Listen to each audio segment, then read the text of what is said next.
গ্রামের তিন বন্ধু রাহুল, আদিত্য ও নীলা দুপুরবেলা গাছের ছায়ায় বসে গল্প করছিল।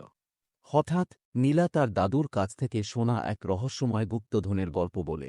সে বলে, পুরনো জঙ্গলের এক গুহায় নাকি এক জাদুকরী রত্ন আছে, যা কেবল সাহসী ও বুদ্ধিমানরা খুঁজে পেতে পারে।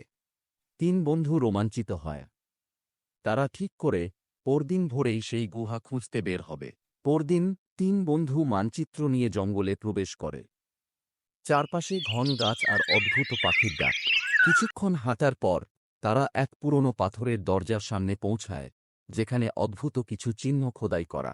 নীলা বলে, আমাদের এই সংকেতগুলো বুঝতে হবে। আদিত্য খেয়াল করে মানচিত্রের সাথে চিহ্নগুলোর মিল আছে। রাহুল এক জায়গায় হাত রাখতেই দরজাটি খুলে যায়। গুহার ভেতরে ঢুকতেই তারা দেখে সামনে গভীর গর্ত। পেরোবার কোনো উপায় নেই। রাহুল বলে, আমরা কি ফিরে যাব?